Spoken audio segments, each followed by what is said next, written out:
ഇടുക്കിയിലെ ഏറ്റവും ഒടുവിലത്തെ തെരഞ്ഞെടുപ്പ് വിവരങ്ങളുമായി രാഹുൽ വിജയൻ ചേരുന്നുണ്ട്. രാഹുൽ, എന്താണ് ഇടുക്കിയിലെ ഒരു പൊതുചിത്രം?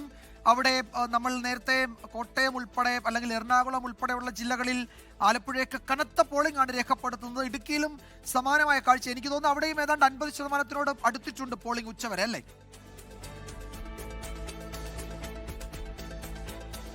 വിജയകുമാർ, അങ്ങനെ തന്നെയാണ്. 50% അടുത്തിട്ടുണ്ട് നിലവിൽ ഇടുക്കിയിലെ പോളിംഗ് ശതമാനം എന്ന് പറയുന്നത്. താരതമ്യേന ഭേദപ്പെട്ട ഒരു ശതമാനം തന്നെയാണ്. കാരണം ഈ ഉച്ചവരെയുള്ള സമയങ്ങളിൽ ഇടുക്കിയിൽ സാധാരണ ഈ കണക്കിലേക്കൊന്നും പോളിംഗ് എത്താത്തതാണ്. പക്ഷേ ഇന്ന് അങ്ങനെ ആയിരുന്നില്ല. ഇന്ന് പൊതുവെ അവധി ആയതുകൊണ്ടും അതുപോലെ തന്നെ കൂടുതൽ ആളുകൾ രാവിലെ തന്നെ വോട്ട് വന്ന് ചെയ്തു എന്നുള്ളതാണ് നമുക്ക് മനസ്സിലാക്കാനും കഴിയുന്നത്. ഇനി ഉച്ചയ്ക്ക് ശേഷം കൂടുതൽ ആളുകൾ എത്താനുണ്ട്.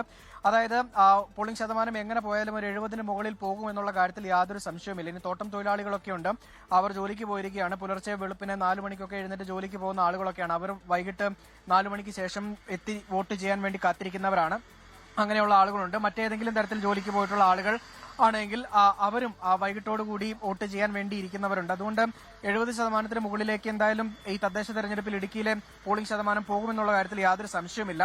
കട്ടപ്പന നഗരസഭയിലും 50%-ഓളം പോളിംഗ് രേഖപ്പെടുത്തിയിട്ടുണ്ട്. തൊടുപുഴ നഗരസഭയിൽ 51% കഴിഞ്ഞിട്ടുണ്ട്.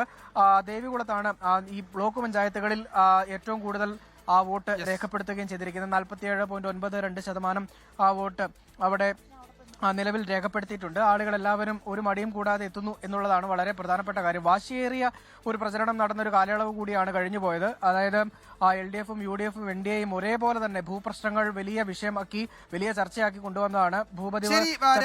ലോകത്തെവിടെയായാലും ഏത് സമയത്തും 24 വാർത്തകളും ഓഗ്മെന്റഡ് റിയാലിറ്റി പാക്കേജുകളും എക്സ്പ്ലെയിനറുകളും വിശദമായി കാണാൻ ഞങ്ങളുടെ YouTube ചാനൽ നിങ്ങൾക്ക് സബ്സ്ക്രൈബ് ചെയ്യാം.